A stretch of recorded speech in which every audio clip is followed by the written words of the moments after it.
Поставить шедевр за 3 дня – главная задача творческой лаборатории Олега Лаевского. Известный театральный критик и художественный директор фестиваля «Реальный театр» приехал во Владикавказ со своей командой. Артисты узнают режиссеров, с которыми никогда не работали раньше. Репетиции и знакомство со сценарием происходят за несколько дней до премьеры. Проверку и чистку проходят все. Здесь важна слаженная работа актеров, звукорежиссеров, костюмеров и художников-декораторов. Это тот случай, когда готовиться должен только режиссер, артисты вообще не должны быть в курсе, что они получат.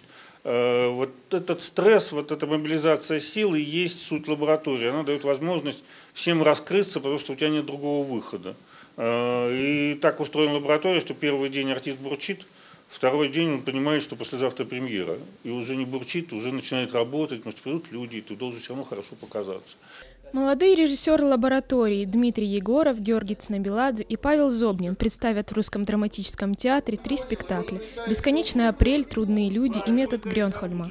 При этом зрители смогут принять участие в обсуждении, а специальное голосование определит лучший театральный эскиз. Поскольку времени мало, театр не знаешь, место не знаешь, и пьеса какая-то обычно нестандартная, да, это всегда, когда не получается, когда